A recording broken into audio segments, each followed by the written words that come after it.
Taste करूया.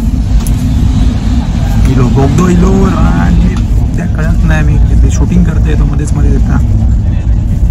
Taste करून दाखव. अरे इलो रान पुन्हा गरम गरम चीज सैंडविच इडली वाला इडली इडली इडली इडली इडली भाऊ.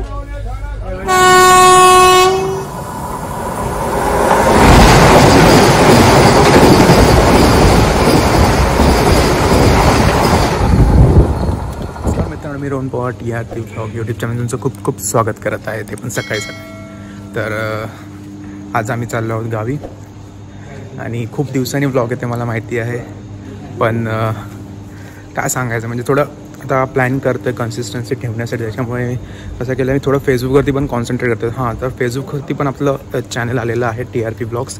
सर तुम्ही फॉलो केलं नसेल तर नक्की फॉलो करा, तिकडे पण मी व्हिडिओज टाकत राहीन. आज आम्ही चाललो गावी. थोडं एक पाठांतराचं काम आहे, ते तुम्हाला माहितीच आहे. लास्ट इयरचा तुम्ही व्हिडिओ बघितला नसेल तर तुम्ही नक्की बघा तो पण. तर ह्यावेळीसुद्धा एक आम्ही पाठांतर करणार आहोत, जो वर्षानुवर्ष आमचं चालणार आहे. तर आता सकाळची ट्रेन आहे ती म्हणजे दिवा ट्रेन. ह्यावेळी दिवा ट्रेनचं आम्ही बुकिंग केलेलं आहे.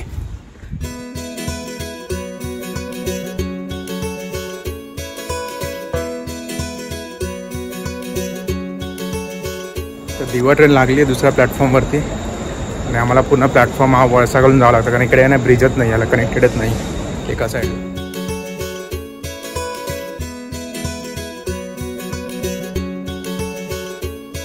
नाश्ता आला, नाश्ता करून घेऊया. मस्तपैकी इडली वडा, मस्तपैकी इडली वडा खाऊन झाल्यानंतर मस्तपैकी झोप काढली. इडली वडा मस्त होता, टेस्टी होता. आणि आता आम्ही पोचलो आहोत आय गेस संगमेश्वर क्रॉस केलं आणि बाहेरचं सीन दाखवते बघा.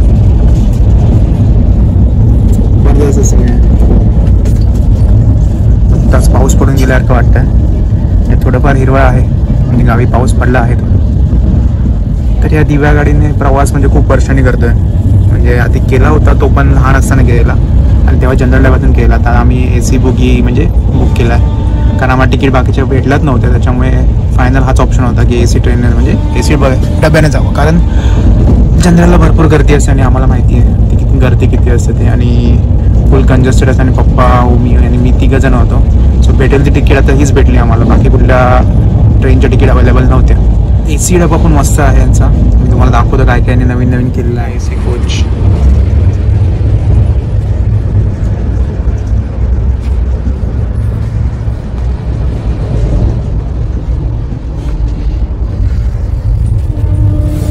इथे लॅम्प वगैरे सगळं मस्त बुक रेडिंगसाठी यूज करू शकता प्रत्येक ठिकाणी. हा मिडलसाठी मस्त असं चार्जिंग कॉर्ड आहे इथे चार्ज करायला. म्हणजे नाही बघ, इथून हवा आहे तर फुल अशी थंड अशी हवा प्रत्येकाला दिलेलं आहे. भरपूर चिल्ड राहतं.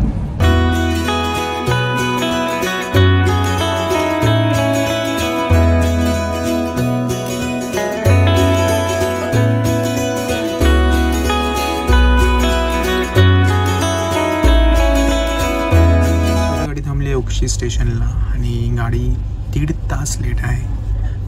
पॅसेंजर ट्रेन असल्यामुळे कसं झालं, तिला भरपूर थांबवतात आणि बाकीच्या गाड्यांना पुढे टाकतात. तर त्याच्यामुळे ही गाडी हळूहळू हळू डुकडुकडुक जाते.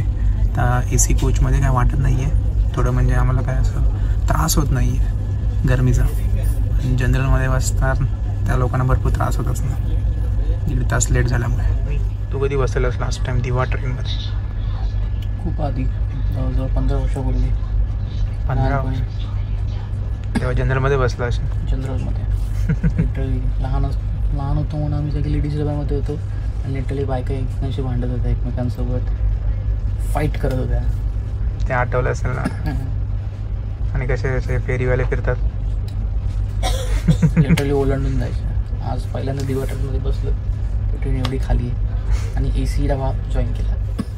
AC कोचमध्ये ना ॲक्च्युली बाहेरचे जे फेरीवाले असतात ते येत नाहीत, जे दिवा ट्रेनसाठी स्पेशल असतात ते लोक फक्त येतात फेरीवाले. त्याच्यामुळे बाकी असं काही त्रास होत नाही. पण कधी कधीमध्ये TC गेल्यानंतर चान्स मारतात बाकीचे फेरीवाले. त्याच्यामुळे हा पण एक गोष्ट आहे की जर आपला ग्रुप असेल, चांगला मित्र वगैरे असेल तर दिवा ट्रेनने जायला खूप मजा येते. मी तर बोलेन जनरलने जनरली तर खूप मजा आहे. जर मित्र वगैरे असेल ना असा चांगला ग्रुप तर फुल धमाल होते.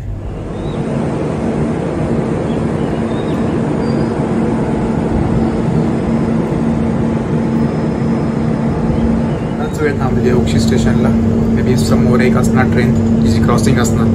अशीच जाते डुंबून कंटाळा येतो या दिवा ट्रेनचा. बाकी डब्याची हालत सांगायची झालं तर टॉयलेट बाथरूम तुम्हाला काय सांगायचं ते प्रत्येक त्याच्यामध्ये आपल्या होतात ना आपल्या रेल्वेच्या प्रत्येक डब्यामध्ये टॉयलेट्स बाथरूम एवढे काही क्लीन नसतात. म्हणजे असतात पण ॲव्हरेज असतात एकदम असे हायफाय नसतात.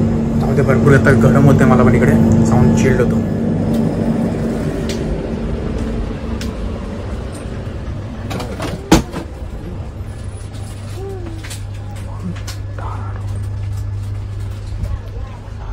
आता जेवायला बिर्याणी मागवली व्हेज. मी आहे ती नॉनव्हेज जो मी खातोय. टेस्ट करूया. इलो बोगदो इलो त्या कळत नाही मी ते शूटिंग करते तो मध्येच येतात. टेस्ट करून दाखव. अरे इलो संपता गेला बोगदो. अरे सम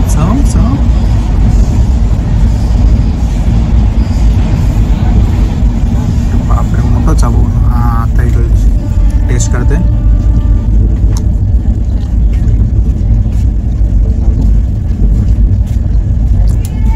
बऱ्यापैकी हा आपण खास नाही डाळ भात सारखे दिला ना मस्त. ठीक आहे. मगाशी आम्ही वडापाव खाल्लेला. कुठलं स्टेशन आता कुठलं माहीत नाही. मध्येच गाडी थांबलेली वडापाव घेतलेला. अरे यार बोगदो मोठं बोगदो संपत नाही. आता कुठे होतो मी कारण मोठा बोगदा होता ओक्षीनंतरचा जो असतो ना तो मोठा बोगदा असतो तो आता पास झालेला आहे. म्हणजे आता थोड्याच वेळात रत्नागिरी येईल जवळजवळ. तर जे वडेपाव होते ना एकदम बेकार म्हणजे एकदम बेकार. काहीच चव नाही त्या वड्यात. मी फक्त एक वडापाव खाल्ला. त्याची भाजी बोलत एकदम बेचव खारट आणि बेचवच होती ती. काय होती चव. आणि दुसरा तो वडाच खाल्ला मी नुसता. पाव फेकून दिला. बोलला पुन्हा प्रॉब्लेम होईल नको बाबा ॲसिडिटी वगैरे. एकदम म्हणजे बेचव. आणि कितीला विकतात 30ला 2 कंपल्सरी. तुला एक भेटणारच नाही तो 30ला 2 घ्यावेच लागतात. एक डिश असेल ती तशी. हे फेकून दिला पाव बरोबर. तरी मम्मी बोलत होती चपाती देते भाजून सकाळी पण आम्ही बोललो नको कशा लोक त्रास म्हणून आम्ही असंच निघालो. काहीतरी घेऊ बोललो. त्यापैकी बिर्याणी थोडीफार चांगली आहे. ओके आणि नॉनव्हेज कशी होती. तरी पण चाचून करून खाल्ला ना एकट्यानेच नॉनव्हेज. विचारलं पण नाही. अरे गरम वडापाव चीज सँडविच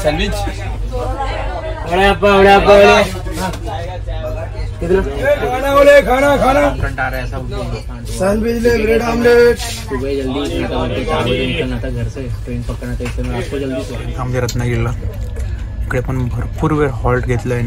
काय माहिती याला तर वाटतंय 7-7:30 पण होतील. काय भरोसा नाही ट्रेनचा. काकडी खाता मीठ मसाला लावून मस्त चिल्ड. जेव्हा काकडी खाऊ.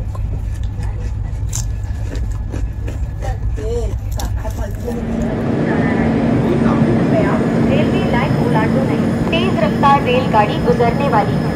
कृपया रेलवे लाइन पास.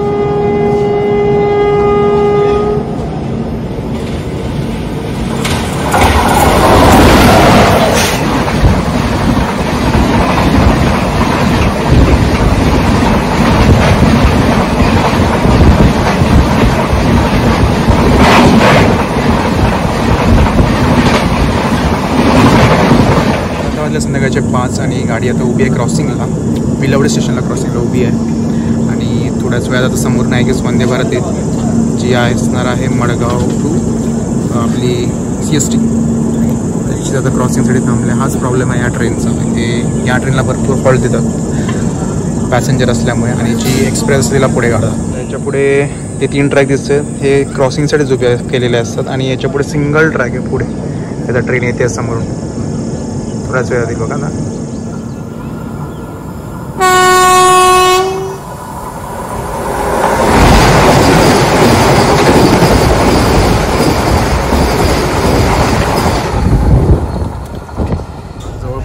वाजले आणि आम्ही पोचलो आता खारेपाटण क्रॉस केलं. जे म्हणजे नुकतंच खारेपाटण क्रॉस केलं. तिकडे पण भरपूर वेळ गाडी थांबली. म्हणजे टोटल 12 तास आम्ही ट्रेनमध्ये आहोत. त्याच्यामुळे असं सरबट सरबट आम्हाला थोडंफार खावं लागतं. पण हीच मजा आहे दिवा ट्रेनमध्ये. या सरबट सरबट जरा खायला भेटतात टाइमपास. आणि आता 12 तासाच्या वर झालेले आहेत. ट्रेन 1.5 तास 1 तास तरी लेट आहे ट्रेन.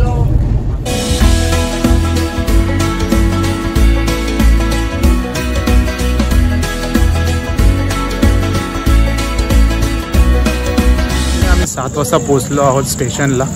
गाडी 1 तास लेट झाली. म्हणजे थांबत 2 तास काय होतं.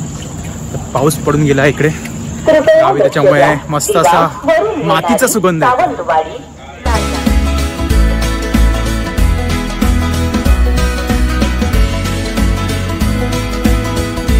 आमचा प्रवास. आणि आता काय दाखवतो तुम्हाला कणकवली मार्केटबद्दल. मी ऑलरेडी ब्लॉग केलेले आहेत.